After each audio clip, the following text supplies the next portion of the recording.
Capítulo 6 de Tanjiro, assassino de Ashiras. Traição. Alguns meses se passam depois dos acontecimentos da Vila dos Ferreiros. O Tanjiro estava namorando a Kanao e ela pergunta se o Tanjiro está bem e ele responde que sim. Depois disso eles se beijam. Em outro lugar o Tomioka estava sozinho, mas depois puxa a sua espada e fica em pose de combate. Ele ficou em pose de combate porque tinha um Oni na frente dele. Era o Akaza que estava vivo. O Tomioka estava chocado quando vê o Akaza. O Tomioka pergunta por que a Akaza está ali e como ele está vivo. O Akaza responde que só vai morrer quando ele quiser. E ele também responde que está ali para ajudar. O Akaza fala que o Muzan não sabe que ele está vivo, por isso ele não me matou. O Tomioka fica com a guarda fechada e fala: eu não vou confiar em você, seu Oni desgraçado. Você tem noção de quantas pessoas você matou?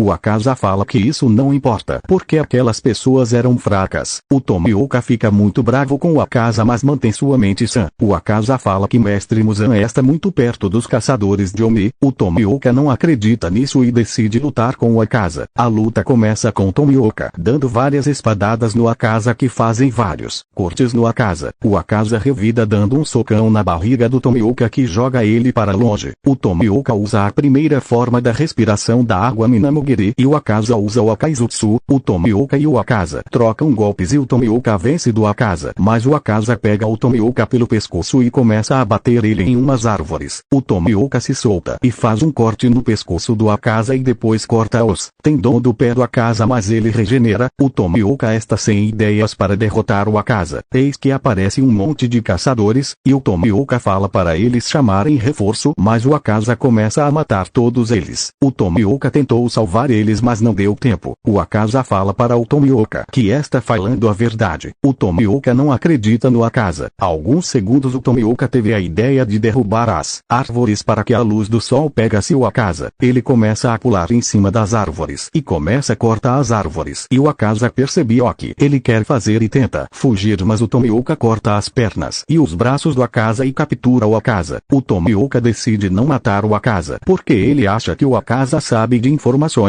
O Tomioka leva o Akaza para a organização de caçadores de Oni e o mestre Ia interroga o Akaza. Já estava de noite quando o mestre chega perto do Akaza. O Akaza fica com muito medo e decide se explodir, e a explosão atingia todos, mas o Meatri fica bem. Depois de alguns dias o Lua Superior 2 do Uma estava atacando a base dos caçadores. Essa luta vai ser entre Rengoku, Mitsuri, Uzui e Shinobu versus do Uma. Enquanto isso, é outro lugar, o Kokushibo ataca outra parte da base. Essa luta vai ser entre Tomioka e Tanjiro versus Kokushibo. Enquanto isso, na sala do mestre, o Sanemi, Tokito, Obana e Jumei entraram lá. O mestre pergunta o que eles estão fazendo ali. O Sanemi fala: você vai morrer, Muzan. O mestre fica com uma cara seriana e fala: Ashiras, vocês estão cometendo traição. Depois disso o mestre revela ser Muzan e os pilares ficam em pose de combate. Fim do capítulo.